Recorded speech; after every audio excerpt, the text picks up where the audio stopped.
नमस्ते बच्चों।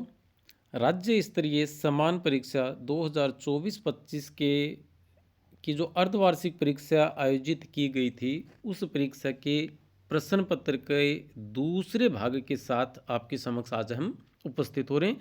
कक्षा रहेगी 11 और विषय रहेगा हिंदी अनिवार्य। हम हैं अभिनव सरोवा, प्राध्यापक हिंदी साहित्य, माध्यमिक शिक्षा विभाग, राजस्थान।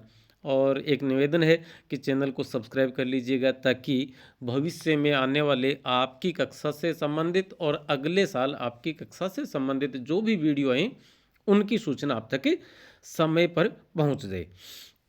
इससे पहले पहले भाग का वीडियो जारी किया गया था जिसमें वस्तुनिष्ठ अपठित गद्यांश, पद्यांश, खाली स्थान, इसके बाद में अति लघुतरात्मक और लघुतरात्मक प्रश्नों के उत्तर हमने शामिल किए थे। आज हमें दीर्घ उत्तर वाले प्रश्नों के उत्तर लेके आए हैं। व्याख्या भी उसी पहले वीडियो में थी।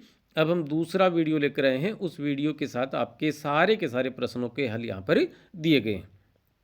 प्रश्न नंबर 7 है, नमक का दारोगा पाठ में निहित सद्वृत्तियों और असद्वृत्तियों का तुलनात्मक अध्ययन कीजिए। उत्तर लिखा है कि प्रेमचंद के द्वारा रचित कहानी नमक का दारोगा में मुंशी वंशीधर और पंडित अलोपीदीन दो प्रकार की वृत्तियों के प्रतिनिधि के रूप में सामने आए हैं। इनमें मुंशी वंशीधर सद्वृत्ति, अच्छाई, सत्य और धर्म के प्रतीक हैं, तो पंडित अलोपीदीन असद्वृत्ति, बुराई, असत्य और अधर्म के प्रतीक हैं। इन दोनों पात्रों के व्यवहार और चरित्र का अध्ययन करने के बाद हम अपने लिए समुचित व्यवहार का चयन कर सकते हैं और जान सकते हैं कि मनुष्य की वृत्ति किस प्रकार उसके जीवन को प्रभावित करती है। सद्वृत्तियां हैं ईमानदारी, साहस, निर्भय, कर्तव्यनिष्ठा, सहानुभूति, सेवा भाव इत्यादि। असद्वृत्तियां हैं लालच, अहंकार, लालच दो बार आ गया, अवैध कार्य जैसे नमक का व्यापार और अन्याय इत्यादि। एक भ्रष्टाचार भी हो सकता है इसमें। अब आगे लिखा है कि कहानी के अनुसार मुंशी वंशीधर अपनी ईमानदारी और कर्तव्य निष्ठा के कारण कुछ समय के लिए परेशान जरूर होता है, लेकिन अंततः उसे समाज में सम्मान ही प्राप्त होता है। वह अपने कर्तव्यों का पालन करता है और इसके लिए भारी भरकम रिश्वत राशि का त्याग कर देता है और अवैध कार्य करने के कारण पंडित अलोपीदीन को गिरफ्तार करता है। न्यायालय द्वारा उसके खिलाफ फैसला सुनाया जाता है। ऐसे विकट समय में उसने नौकरी छोड़ना उचित समझा, लेकिन अपने सिद्धांतों से समझौता नहीं किया।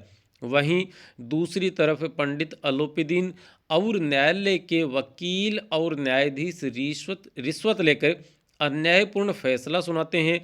वे कुछ समय के लिए खुश भले ही हो गए हों, लेकिन आखिर में उन्हें मुंशी वंशीधर की ईमानदारी का एहसास होता है और वे उसे अपनी संपूर्ण जायदाद का स्थायी मैनेजर नियुक्त करते हैं। इस कहानी से शिक्षा मिलती है कि सद्वृत्तियों का पालन करने से हम समाज में सम्मान प्राप्त करते हैं, जबकि असद्वृत्तियों का पालन करने से हम समाज में निंदा और बुराई के ही भागीदार होते हैं। 8वां प्रश्न था कि चंपा काले काले अक्षर नहीं चिन्हती शीर्षक का औचित्य प्रकट कीजिए। आपके पेपर में था औचित्यता। औचित्यता शब्द ही नहीं है, औचित्य एकदम परफेक्ट शब्द है। उत्तर लिखा है कि चंपा काले काले अक्षर नहीं चिन्हती शीर्षक कविता कवि त्रिलोचन के द्वारा रचित है। चंपा इस कविता की मुख्य पात्र है।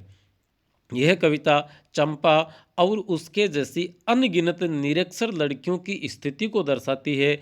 वह अपने परिवार की कमजोर आर्थिक स्थिति के कारण पढ़ाई नहीं कर पाती है, इसलिए वह अक्षरों को नहीं पहचान सकती है। साहित्य की किसी भी विधा के लिए सबसे, अब देखिएगा इसमें शीर्षक की बात हुई है तो शीर्षक पर आते हैं कि साहित्य की किसी भी विधा के लिए सबसे मुख्य चीज उसका शीर्षक ही होता है। शीर्षक को पढ़ते ही पाठक के मन में क्या, कब, कहाँ, कौन, किस, कैसे इत्यादि अनेक सवाल उभरते हैं और इन्हीं सवालों के जवाब पाने के लिए पाठक उस रचना को पढ़ जाता है। मतलब चंपा काले काले अक्षर नहीं चिन्हती, इसमें चंपा कौन है? तो सबसे पहला सवाल आता है, ये चंपा कौन है? क्यों नहीं पहचान पाती? तो ये सारे सवाल वो पाठक प्राप्त इन सारे सवालों के जवाब पाठक प्राप्त करना चाहता है और इसलिए वह इस कविता को पढ़ जाता है। चंपा काले काले अक्षर नहीं चिन्हती। कविता का शीर्षक पढ़ते ही पाठक के दिल में सवाल उठने शुरू होते हैं। चंपा कौन है? यह अक्षरों को क्यों नहीं पहचान पाती? अक्षरों को न पहचानने से उसे क्या परेशानी होती होगी? इन्हीं सवालों के जवाब पाने के लिए पाठक रचना को पढ़ना शुरू कर देता है और इस प्रकार हम कह सकते हैं कि पाठक के दिल में पढ़ने की लालसा जगाने के लिहाज से कविता का शीर्षक एकदम समुचित और सफल है। दूसरा मत है कि हिंदी में एक कहावत प्रचलित है, काला अक्षर भैंस बराबर। इसका अर्थ होता है एकदम निरक्षर या अनपढ़ होना। कविता की पात्र चंपा भी एकदम निरक्षर है। उसके लिए काले अक्षर सिर्फ कुछ चिन्ह मात्र हैं और वह उनसे कोई अर्थ नहीं निकाल सकती। लेकिन कविता पढ़ने के बाद पाठक उसके जीवन में आने वाली समस्याओं से रूबरू होता है। निरक्षर व्यक्ति के जीवन की परेशानियों को समझता है। इसलिए हम कह सकते हैं कि कविता का शीर्षक एकदम उचित और सफल है। इसके अलावा उस समय की महिलाओं की साक्षरता के बारे में भी जानकारी मिलती है। साथ ही बेरोजगारी और आम आदमी पर महात्मा गांधी के प्रभाव का भी पता चलता है। इस लिहाज से यह इस कविता का यह शीर्षक एकदम सफल और सार्थक है। अगला प्रश्न है 9वां कि इस लेखक के अनुसार लता ने संगीत के क्षेत्र में जो अद्भुत ख्याति अर्जित की उसके पीछे क्या क्या कारण रहे, अपने शब्दों में वर्णित कीजिए। उत्तर लिखा है कि लेखक कुमार गंधर्व के अनुसार लता मंगेशकर ने चित्रपट संगीत के क्षेत्र में अद्भुत ख्याति अर्जित की है। पाठ के अनुसार इस ख्याति के निम्न कारण हो सकते हैं। पहला, लता मंगेशकर की प्रतिभा और मेहनत। आपने अपने पिता पंडित दीनानाथ मंगेशकर से संगीत की शिक्षा प्राप्त की। आपकी मेहनत और प्रतिभा ने आपको संगीत के क्षेत्र में एक महान गायिका बनाया। दूसरा है लता मंगेशकर की विशेष आवाज़। उनकी आवाज़ में एक अद्भुत मिठास और गहराई है जो श्रोताओं को भाव विभोर कर देती है। उनकी आवाज़ ने उन्हें संगीत के क्षेत्र में एक विशेष पहचान दिलाई है। तीसरा, संगीत के प्रति समर्पण या संगीत के प्रति उनका समर्पण। उन्होंने चित्रपट संगीत के लिए कड़ी मेहनत की। एक एक दिन में कई गानों को रिकॉर्ड किया। यह संगीत के प्रति उनके समर्पण का द्योतक है। इनके साथ साथ संगीत के प्रति उनकी गहरी समझ और उनकी गायन शैली ने भी उन्हें संगीत के क्षेत्र की एक महान गायिका बनाया है या ख्याति प्राप्त गायिका बनाया है। प्रश्न 10वां है कि आपके क्षेत्र में बार बार बिजली कटौती के संबंध में विद्युत विभाग के अधिकारी को एक पत्र लिखिए, स्वयं को अनुज मानते हुए। आपका नाम अनुज है, आप अपने आप को अनुज नाम का कोई व्यक्ति माने और बिजली कटौती हो रही है, इसके लिए बिजली विभाग के किसी एक अधिकारी को पत्र लिखिए।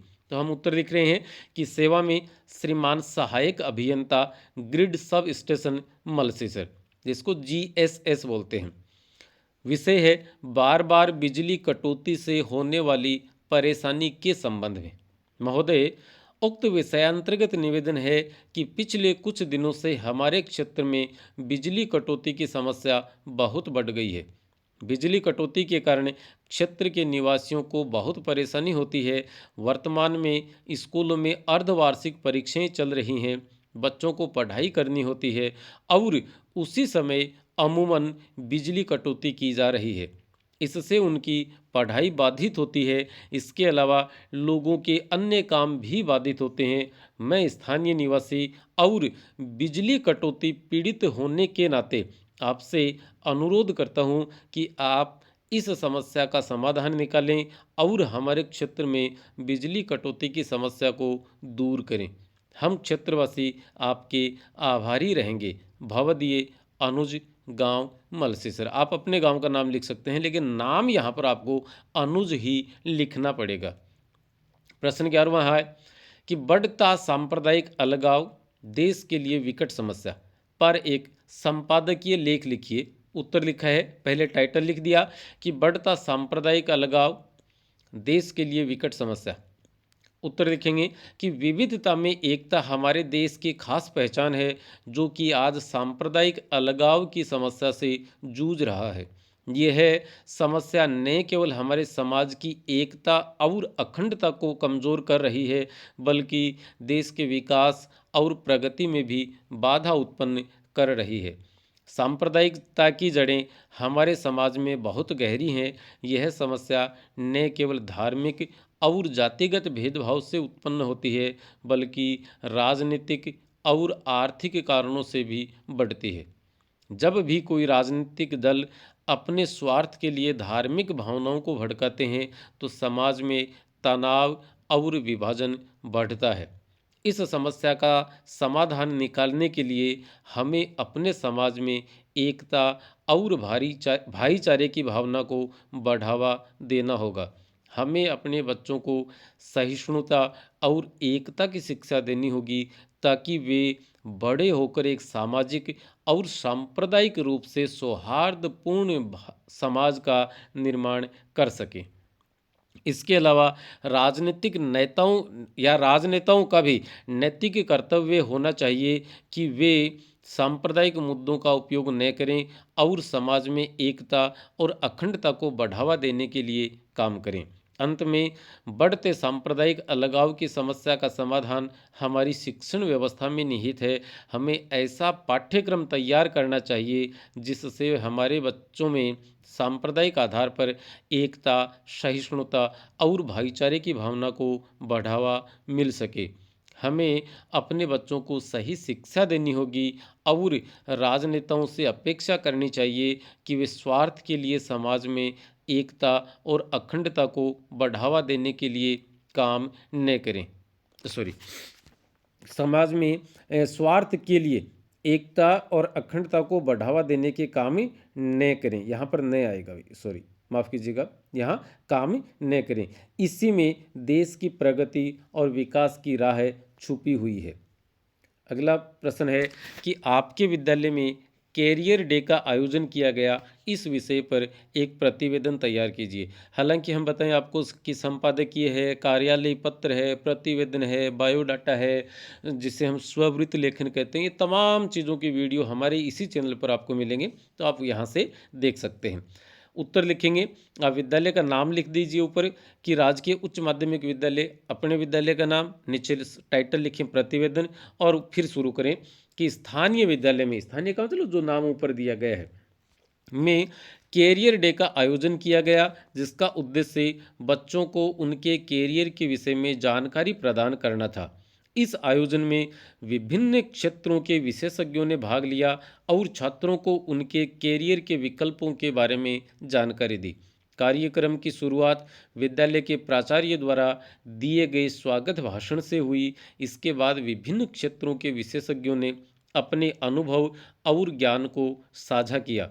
इस आयोजन में छात्रों ने विभिन्न क्षेत्रों जैसे कि चिकित्सा, इंजीनियरिंग, व्यवसाय और सामाजिक सेवा में अपने कैरियर के विकल्पों के बारे में जानकारी प्राप्त की।